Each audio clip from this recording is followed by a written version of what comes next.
अनुसार बदलते भारत की शान।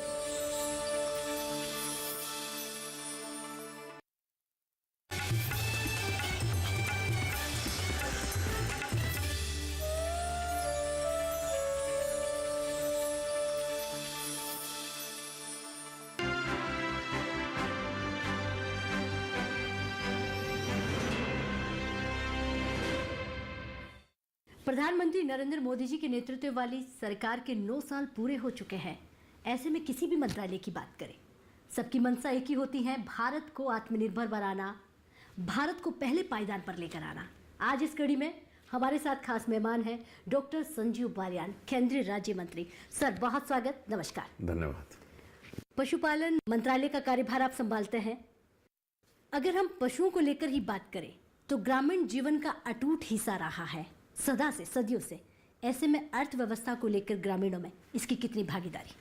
देखिए, जब हम 2014 में सरकार में आए तो उस समय 24% कृषि में हिस्सेदारी थी पशुपालन की, मेरे मंत्रालय की आप कह सकते हैं जो है। और अब 24% से बढ़कर करीब हम 30% से ऊपर जा चुके हैं। तो आप समझ सकते हैं पिछले 9 सालों में 6% हिस्सेदारी पशुपालन की कृषि के क्षेत्र में बढ़ी है। और मुझे लगता है कि बहुत ज़्यादा है। और अगर आप तुलनात्मक करें तो पशुपालन का जो ग्रोथ रेट है जीवीए वो करीब हमारा 7% से लगातार ऊपर है। जबकि अगर आप कृषि क्षेत्र में देखेंगे तो कई बार 2%, 2.5% या 3%। एनिमल हस्बेंड्री और फिशरी ऐसा सेक्टर है कि जो जिसकी ग्रोथ रेट इस देश में सबसे ज़्यादा है पिछले 9 सालों और लगातार बढ़ती जा रही है। आप ये देखिए, और फिशरी की ग्रोथ रेट तो मेरे विचार से हमारी 7.6, 7.7% है। तो शायद ऐसा कोई सेक्टर नहीं होगा जो इतनी ग्रोथ रेट के साथ हो और जिसने पिछले 9 सालों में इतनी हिस्सेदारी बढ़ाई हो। दूध उत्पादन में हम पहले पायदान पर हैं, इसमें कोई शक नहीं। पिछले 9 सालों के दौरान उत्पादन बढ़ाने के लिए क्या क्या कदम उठाए गए? देखिए, 2014 में जब हम सरकार में आए उस समय तक हमारी पॉलिसी थी क्रॉस ब्रीडिंग के ऊपर। हम जो बाहर से जर्सी और होस्टन फ्रीजन 2 ब्रीड हम लेकर आए थे बहुत पहले, और हमारी जो देसी ब्रीड थी उसके साथ क्रॉस करके हमने दूध उत्पादन बढ़ाने का प्रयास किया जी। 2014 में जब हम सरकार में आए तो माननीय प्रधानमंत्री जी की एक इच्छा थी कि जो हमारी इंडिजिनस ब्रीड है, जिसको हम देसी गाय बोलते हैं, हमें फोकस उस पर करना है, उसकी ब्रीड इंप्रूवमेंट करना है। और हमने शुरुआत 2014 से लगातार की ब्रीड इंप्रूवमेंट की। और आज आप देखते भी होंगे कि हमारी जितनी भी इंडिजिनस ब्रीड्स हैं उनका मिल्क प्रोडक्शन भी बढ़ा है। करीब करीब आप कह सकते हैं कि पिछले 9 सालों में हम 30% के करीब हमारा मिल्क प्रोडक्शन इंडिजिनस ब्रीड का परसेंटेज के हिसाब से देता था। और बफलो में भी हमारी यही हुआ है। इसके लिए अभी सबसे बड़ा वो रहा है आर्टिफिशियल इंसेमिनेशन। अगर आप देखेंगे तो पहले जो आर्टिफिशियल इंसेमिनेशन था बहुत कम था। हमने गोकुल मिशन लेकर आए और गोकुल मिशन के द्वारा आर्टिफिशियल इंसेमिनेशन का दायरा बढ़ाया, अच्छे सीमन का इस्तेमाल किया, जो बेस्ट सीमन था देश में, इंफ्रास्ट्रक्चर बनाया सीमन का, सीमन बैंक्स मॉडर्नाइजेशन की। इस तरह के बहुत से उपाय करके हमें इंडिजिनस ब्रीड पे फोकस करने के साथ साथ हमने मिल्क प्रोडक्शन बढ़ाया। और हमारा मिल्क प्रोडक्शन आप देख सकते हैं करीब 6% से ऊपर लगातार ग्रोथ रेट, जो कि शायद दुनिया में कहीं नहीं है जी। और आज भी, लेकिन मैं फिर भी एक स्वीकार करता हूँ, आज भी अपार संभावनाएं हैं जी। अगर हम इंटरनेशनल स्टैंडर्ड की बात करते हैं तो अभी हम वहाँ नहीं पहुँच पाए जहाँ में होना चाहिए था। चूंकि बीच का दौर एक ऐसा रहा कि हमारे क्रॉस ब्रीडिंग की वजह से हमने अपने इंडिजिनस पे ध्यान नहीं दिया। और क्रॉस ब्रीडिंग की अपनी क्रॉस ब्रीड्स जो है उनकी अपनी सीमाएं। अगर आज आप देखेंगे ज़्यादातर जो आवारा पशुओं की समस्या है वो इसी वजह से है कि जो क्रॉस ब्रीड एनिमल है वो इतना एडजस्ट इस देश में नहीं हो पाया जितना होना चाहिए था। हम तो सोच के लाए थे कि बाहर 40 लीटर दूध देता है, यहाँ भी इतना देगा। लेकिन जो हमारी इन्वायरमेंट कंडीशंस है, गर्म है या बरसात है, हमारे अलग अलग मौसम है, तो हमारा पूरा फोकस इस समय 2014 के बाद इंडिजिनस ब्रीड्स के ऊपर है और लगातार हम इसे बढ़ावा दे रहे हैं। बल्कि अब तो पिछले करीब 3 सालों से आर्टिफिशियल इंसेमिनेशन जिन स्टेट्स में 50% से नीचे है रेट, उनमें हमने फ्री कर दिया है बिल्कुल। इसमें किसान को कोई चार्ज नहीं देना है।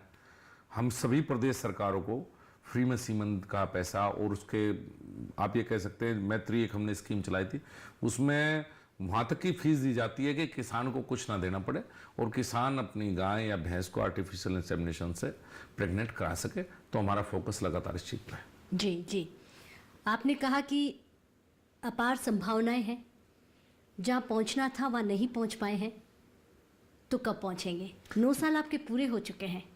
ब्रीड इम्प्रूवमेंट एक ऐसा टॉपिक है कि ब्रीड इम्प्रूवमेंट में आपको 21 साल लगते हैं। मैं वेटनेरियन हूँ बेसिकली। जी। 7 पीढ़ी लगती हैं अगर आपको ब्रीड इम्प्रूव करना। उस पर भी हमने प्रयास किया। करीब हमारे पूरे देश में हमने करीब 20 से ज़्यादा IVF सेंटर खोले हैं। हर प्रदेश सरकारों को IVF, in vitro fertilisation centre, embryo, जो आपने शायद ह्यूमन में सुना होगा। जी जी। वो टेक्निक हम एनिमल्स में लेकर आए हैं, गाय में और बफलो में।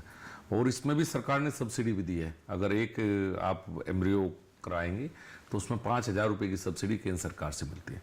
वो हम 21 साल का काम 7 बार आप कह सकते हैं कि 7 पुश्तें लगती हैं जिस काम को, वो हमने करने का प्रयास एक पुश्त में किया है, एक जनरेशन में आप कह सकते हैं किया है। और ये भी शुरुआत है। अभी प्राइवेट सेक्टर भी इसमें धीरे धीरे इसमें एंट्री ले रहा है। और बहुत से काम, जैसे हमारे यहाँ समस्या है आवारा पशु होगी, उसके लिए हमने सेक्स सीमेन टेक्नोलॉजी लेकर आए हैं।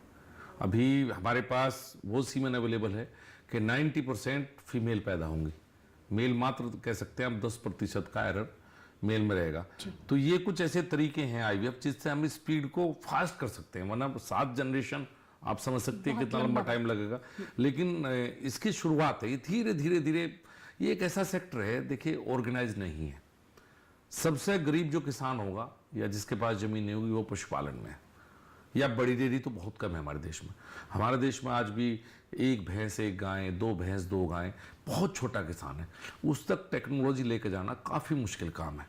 और ये एक ऐसा भी मंत्रालय था, आप कह सकते हैं, कि जिसमें कभी किसी का ध्यान नहीं था। मैं लगातार 9.5 साल से इस मंत्रालय में हूँ, ज़्यादातर समय मेरा यहीं गुजरा है। 2014 में कृषि मंत्रालय का हिस्सा था, एनिमल हस्बेंड्री और डेयरी फिशरी। और मेरे पूरे मंत्रालय का बजट एनिमल हस्बेंड्री, डेयरी और फिशरी का मात्र 1500 करोड़ होता था 2014 में, जिसमें पूरे देश का बजट कही आप ये। उसके बाद 2019 में माननीय प्रधानमंत्री के द्वारा इसको अलग मंत्रालय बनाया गया। और मेरी आज एक स्कीम करीब 13,500 करोड़ की तो हमारी FMD और ब्रूसेलोसिस वैक्सीनेशन की स्कीम है। जिस मंत्रालय का बजट मात्र 1500 करोड़ रुपए था, उसकी एक स्कीम 13,500 करोड़ की है। कितना फोकस सरकार का इस पर रहा है, मेरा बताने का यही वो था कि पहले तो कभी किसी ने ध्यान ही नहीं दिया। अपने आप ठीक है, जिसके पास जो है वो अपने आप कर रहा है, अपने आप चल रहा है। ये जितनी भी स्कीम्स आई हैं, ये नई टेक्नोलॉजी, नई स्कीम, ये तो 2014 के बाद की शुरुआत है। और हम आप ये देखें कि 2016 के बजट में हमने IVF सेंटर के लिए किया था। फिर स्टेट्स गवर्नमेंट को, चूंकि हमारा जो मंत्रालय है वो आप कह सकते हैं स्टेट सब्जेक्ट है, हम निर्भर हैं प्रदेश कैसा काम करते हैं उनके ऊपर। तो 2016 के बजट में हमने IVF सेंटर की और सेक्स सीमेन टेक्नोलॉजी लेकर आए। लेकिन हमें IVF सेंटर बनाने में 4 साल लग गए, क्योंकि हम प्रदेश सरकारों को पैसा देते हैं। फिर हमारे पास वर्कफोर्स नहीं थी, फिर ट्रेनिंग सेंटर, फिर ट्रेंड वेटनेरियन। तो ये एक लंबी प्रक्रिया है। ये कोई एक सड़क बनाने जैसी नहीं है कि हमने टेंडर किया और 1 साल के अंदर हमने सड़क बना दी। ये एक कॉम्प्लिकेटेड सब्जेक्ट है और इसमें समय थोड़ा ज़्यादा लगता है। जी, ऐसे में एक और सवाल आपसे पूछे। देश राष्ट्रीय डिजिटल पशुधन मिशन चला रहा है, इस मिशन के पीछे सरकार की आपकी क्या मंशा? देखिए, आधार आया, आधार से एक पहचान मिली सबको, एक आधार नंबर। जी। तो इस सरकार में सिर्फ हमारे और आपके लिए आधार नहीं आया, आप कह सकते हैं कि पशुओं के लिए भी हम आधार लेकर आए, वो इसी का एक हिस्सा है। हमने टैगिंग की शुरुआत की। हमारे पास करीब 52 करोड़ टोटल पशुधन है, आप कह सकते हैं, जिनमें से 30 करोड़ के करीब गायें और भैंसें हैं। बाकी कुछ भेड़, बकरी, पिगरी और अलग अलग सेक्टर हैं। हम टैगिंग की शुरुआत की है। 12 डिजिट का एक नंबर, टैग नंबर होगा।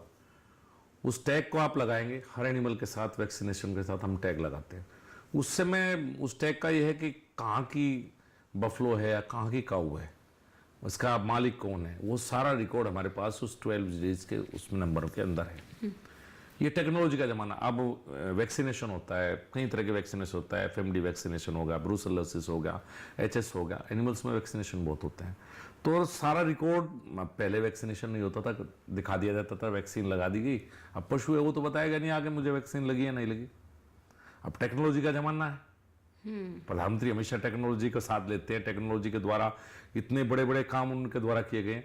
अब मुझे पता है कि मेरे पशु को कितने वैक्सीनेशन हो चुके हैं, रिकॉर्ड है सारा, उस यूआईडी नंबर के द्वारा फीड करना पड़ेगा कि हाँ मैंने इसका इस साल एचएस का वैक्सीनेशन कर दिया, इस साल मैंने एफएमडी का वैक्सीनेशन। तो टेक्नोलॉजी को लेकर आए हैं कि जिससे सारा रिकॉर्ड हो, ट्रेसेबिलिटी हो। देखिए क्या है कि आप इसमें पिगरी हो या गोटरी हो जहाँ मीट के पर्पज़ के लिए पाली जाती है, या बफलो काऊ हो दूध के पर्पज़ के लिए, ट्रेसेबिलिटी जरूरी है कि मेरा दूध कहाँ से आ रहा है या मेरा मीट कहाँ से आ रहा है। तो ट्रेसेबिलिटी के लिए भी हमने डिजिटल मिशन का इस्तेमाल किया है और धीरे धीरे हम वहाँ पहुँच जाएंगे जहाँ आप जो भी सामान, जो भी दूध भी लेंगे वो भी लेंगे, जिससे आप बता सकेंगे आपका दूध कहाँ से आ रहा है। हम यहाँ तक की धीरे धीरे चैन बना। तो पहले टेक्नोलॉजी थी नहीं इस फील्ड में, इस फील्ड का टेक्नोलॉजी से कोई संबंध नहीं था। तो प्रधानमंत्री जी का जो टेक्नोलॉजी के प्रति प्रेम है, आप कह सकती है, वो आपको इस मंत्रालय में दिखाई दे रहा है।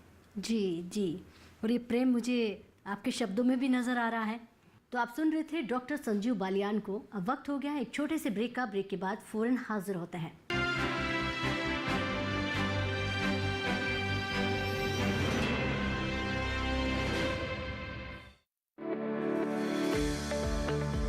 सत श्री अकाल, आप देख रहे हैं डीडी किसान और मैं हूं आपके साथ राधिका चौधरी। डीडी किसान की टीम दिल्ली से पंजाब पहुंच चुकी है। पंजाब के मोगा डिस्ट्रिक्ट में, पंजाब के पटियाला डिस्ट्रिक्ट में बात करेंगे पराली प्रबंधन, हम बात करेंगे farmer producer company, self help group. तो चलिए हमारे साथ चौपाल चर्चा में चलते हैं और जानते हैं। अब काम करके कमाने लगे और दूसरों को भी रोजगार दिया है। मुझे फक्र है कि मैं उस किसान का बेटा हूं जिसने पिछले 18 साल से पराली को आग नहीं लगाई। कृषि विज्ञान वाले बहुत मदद करते हैं, जब कैंप लगाते हैं, समझाते हैं किसानों को आकर। ये है हिंदुस्तान, जागरूक हिंदुस्तान। पंजाब की भूमि से देखिए कार्यक्रम चौपाल चर्चा, सोमवार, बुधवार और शुक्रवार सुबह 9 बजे।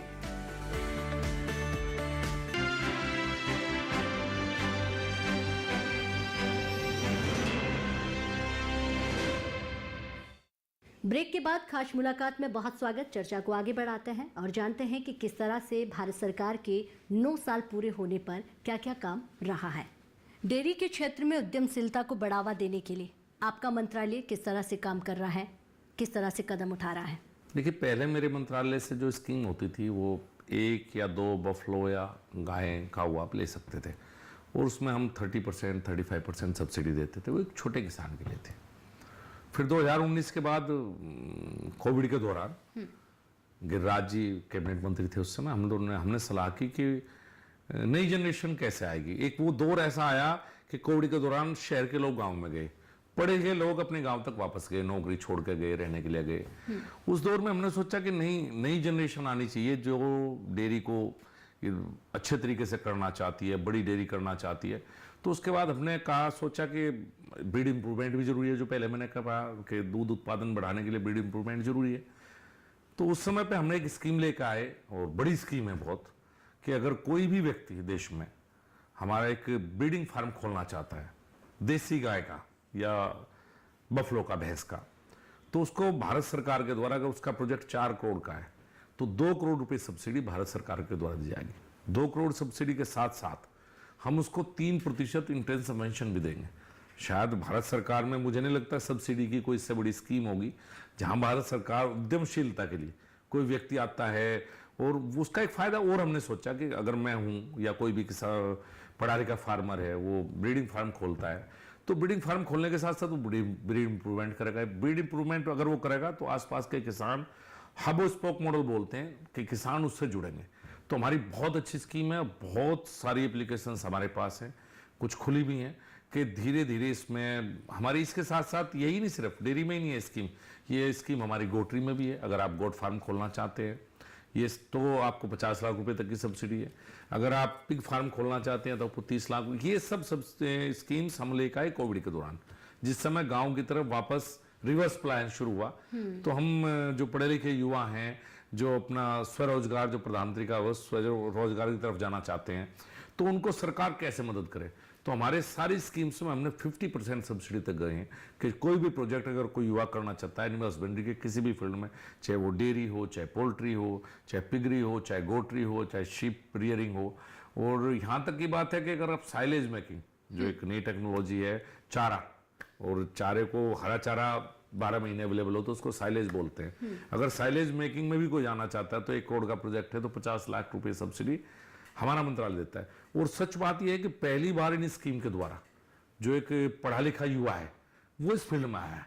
पहले तो ज्यादातर गांव के लोग ही आते थे इसमें, कहते थे भाई खेती करा, चलो 2 गायें या 2 भैंस पाल लो। अब आप देख रहे होंगे शहर के चारों तरफ, शहर के आसपास बड़े अच्छे अच्छे फार्म्स, ब्रीडिंग फार्म्स लगातार आ रहे हैं। और यंग जनरेशन अब इस काम को इस तरह से नहीं देखती कि ये भाई ठीक है खेती के साथ साथ कर लिया, वो इसे प्रोफेशनली ले रही है, एज ए प्रोफेशन इसे चुन रहे। आप नोएडा तक में आपको डेयरी फार्म मिलेंगे, अब गाजियाबाद, नोएडा, आपको बहुत पढ़े लिखे लड़के लड़कियां, कई लड़कियां भी हैं, आप देख आना नोएडा और गाजियाबाद में, जो डेयरी फार्म चला रही हैं। जी, मैं इस बात से एग्री करूंगी क्योंकि हमारा एक चौपाल चर्चा कार्यक्रम है जिसके माध्यम से हम भारत के अलग अलग कोनों में जाते हैं। तो आपने बिल्कुल सही कहा कि पढ़े लिखे लोग जो अमेरिका में नौकरी कर रहे हैं, बड़े बड़े बिजनेसमैन हैं, वो अपना काम छोड़ के खेती में बिजनेस ढूंढ रहे हैं। तो अब वो खेती नहीं, खेती को बिजनेस का नाम दे रहे हैं। इस बात के लिए ये बहुत ही सही कहा आपने कि जब से 9 साल का आपने काम गिनवाया है तो मुझे लगता है ये बदलाव उसी वक्त का है। अच्छा, एक सवाल आपका, क्योंकि मत्स्य पालन की हम बात कर रहे हैं, तो मत्स्य पालन के क्षेत्र में बहुत बड़ा बदलाव आया है, पिछले कुछ समय से रिकॉर्ड दर्ज कर रहा है। देखिए 2014 में मत्स्य पालन में हम कभी कोई स्कीम लेके नहीं आए, बहुत छोटी छोटी हमारी कुछ स्कीम होती थी, बताया था, पैसा ही नहीं था हमारे मंत्रालय के पास, किसी का फोकस ही नहीं था इस पर। 2014 में जब सरकार आने के बाद हम स्कीम लेकर आए ब्लू रिवॉल्यूशन, और उसके बाद 2019 में नया मंत्रालय के बनने के बाद प्रधानमंत्री मत्स्य संपदा योजना, करीब 20,000 करोड़ की है प्रधानमंत्री मत्स्य संपदा योजना अपने आप में। ये 2019 से शुरुआत हुई है, 5 साल के लिए स्कीम थी और 20,000 करोड़ रुपए की स्कीम है। एक स्कीम मंत्रालय की, जो उस मंत्रालय में कभी कोई पैसा नहीं दिखाई देता था, और उसका प्रभाव यह है कि इस साल अब जो हमारा एक्सपोर्ट है फिशरी सेक्टर का, वो करीब 60,000 करोड़ रुपए से ऊपर है इस साल का एक्सपोर्ट हमारा। और अगर आप देखेंगे तो आंध्र और तेलंगाना में तो आपको मेजोरिटी फार्मर्स जो फिशरी सेक्टर में चलेगा। और अब श्रिम्प फार्मिंग एक नया वो है, झींगा पालन बोलते हैं, ये ज़्यादातर एक्सपोर्ट होता है। और पहले तो ये सिर्फ कोस्टल इलाकों में था, आंध्रा तेलंगाना है उस तरफ, अब ये हमारे हरियाणा, राजस्थान जहाँ सैलाइन वाटर है, जहां पानी किसी काम का नहीं है, वो जमीन जिसमें आप खेती भी नहीं कर सकते, उस जमीन में जो हमारा युवा है वो श्रिम्प फार्मिंग के अंदर आया है। और बहुत बड़ी हमारे मथुरा में भी और इस तरफ लगातार शुरू हुआ है। तो एक ऐसा सेक्टर बन रहा है जिसमें अपार संभावनाएं हैं, एक्सपोर्ट की भी संभावनाएं, क्योंकि मेरे डेयरी सेक्टर और सेक्टरों में एक्सपोर्ट की इतनी संभावनाएं नहीं है। एकमात्र ये सेक्टर ऐसा है जिसमें एक्सपोर्ट की बहुत संभावनाएं है, और एक्सपोर्ट होगा तो किसान को ज़्यादा पैसा मिलेगा। और बहुत बड़ा एक वर्ग कहीं ना कहीं फिशरी से जुड़ता जा रहा है। आप यहाँ देखोगे तो आपको मुजफ्फरनगर जनपद में भी, जहाँ इतनी अच्छी जमीन है, कुछ किसान फिश फार्मिंग करते हुए आपको मिल जाएंगे। जी जी, जो सिर्फ गन्ना उगाते थे। हाँ जी, ये बदलाव है। बदलाव जी, बदलाव की आप बात कर रहे हैं, प्रगति की आप बात कर रहे हैं, मुजफ्फरनगर यूपी की आप बात कर रहे हैं, जो सिर्फ गन्ना उगाता था वो धीरे धीरे मत्स्य पालन में आ रहा है, पशुपालन में आ रहा है। तो तमाम बदलाव के साथ मत्स्य संपदा योजना की अगर बात करें, प्रधानमंत्री मत्स्य संपदा योजना मछली पालकों के लिए किस तरह से और प्रभाव डालेगी, किस तरह से उनको आगे लेकर जाएगी? देखिए, प्रधानमंत्री मत्स्य संपदा योजना में हमने पूरी चेन को लिया है। अगर आप अपना पोंड खोदना चाहते हैं, हाँ। सबसे पहले बात है, अगर आप मछली पालन फिशरी में जाना चाहते हैं तो आपको पोंड की आवश्यकता है। पोंड पे भी सब्सिडी है, मोर देन 50% जो आपकी कॉस्ट होगी उसकी सब्सिडी भारत सरकार देगी। उसके बाद आप सीड डालेंगे, सीड बोलते हैं छोटी मछली को, उस पर भी सब्सिडी है। उसके बाद पूरी चेन है, अगर आप कोल्ड चेन मेंटेन करना चाहते हैं, व्हीकल लेना चाहते हैं, वो भी प्रधानमंत्री मत्स्य संपदा योजना के हैं। अगर आप प्रोसेसिंग प्लांट लगाना चाहते हैं, वो भी प्रधानमंत्री मत्स्य संपदा योजना में। अगर आप बड़े बड़े फिश पार्क बनाना चाहते हैं, वो भी इसका हिस्सा है। इसके साथ साथ हम एक और स्कीम है हमारी, FIDF, fishery infrastructure development fund, ये करीब 7,500 करोड़ का हम लेकर आए। जो बड़े बड़े प्रोसेसिंग प्लांट लग रहे हैं उनको भी 3% की, एक तरह से आप ये कह सकते हैं कि फिशरी सेक्टर से जुड़े हुए सब ज़्यादातर चीज़ें हमने प्रधानमंत्री मत्स्य संपदा योजना के अंदर समाहित की। ये एक ऐसा सेक्टर है, देखिए फिशरी, एनिमल हस्बेंड्री, एग्रीकल्चर भी आप कह सकते हैं, यहाँ सरकार की मदद की आवश्यकता होती है, क्योंकि जो ये काम करता है उसके पास ज़्यादा पैसा नहीं होता। अगर सरकार मदद नहीं करेगी तो नहीं हो पाएगा। तो इसमें हमने जमीन से लेके और एक्सपोर्ट तक हर जगह कहीं ना कहीं सरकार की हिस्सेदारी है, सरकार का योगदान है। जो भी युवा इसमें आगे बढ़ना चाहता है, ऐसा एक भी वो टॉपिक नहीं जिसमें सरकार मदद ना करती हो। जी, सरकार पशुपालकों के लिए, मछली पालकों के लिए किसान क्रेडिट कार्ड दे रही है। ये सुविधा इन क्षेत्र से जुड़ने वाले लोगों के लिए कितनी राहत भरी हो सकती है? जैसे अभी आपने कहा थोड़ी देर पहले ही, किसी का कोई नुकसान हो गया, एकदम से पैसे की आवश्यकता है, तो वो बाजार में जाएगा, महंगे कर्ज से किसी से पैसा लेकर आएगा। 2019 के बाद, उससे पहले किसान क्रेडिट कार्ड सिर्फ एग्रीकल्चर के लिए था, इसमें ये इंक्लूड नहीं था। 2019 के बाद प्रधानमंत्री जी के द्वारा किसान credit card for dairy farmers और किसान credit card for fishery farmer लागू किया गया। इसमें वही तरीका है कि आप बैंक में जाइए, जब भी आपको आवश्यकता है, जब भी आपको ज़रूरत है, कभी भी एकदम से पैसे की आवश्यकता पड़ी आपको, तो आप बैंक में जाइए और ले गए। करीब 30 लाख क्रेडिट कार्ड हम लोग बना चुके हैं। प्रक्रिया है, थोड़ी लंबी है, क्योंकि किसान कन्फ्यूजन में है। किसान क्रेडिट कार्ड को इससे कन्फ्यूज कर रहा है, वो बिल्कुल अलग है। अगर आपके पास गाय हैं, भैंस हैं, आप अपना जा सकती है बैंक में, अपना किसान क्रेडिट कार्ड आपको बना हुआ मिलेगा। अगर आप फिशरी क्षेत्र में काम कर रही हैं तो आपको किसान क्रेडिट कार्ड मिलेगा, और आपका ब्याज दर इस पर कम होगा, उसी की तरह जैसे एग्रीकल्चर के किसान क्रेडिट कार्ड पे। और सबसे बड़ी बात यह है कि ब्याज दर के साथ साथ आपको मिलेगा पैसा।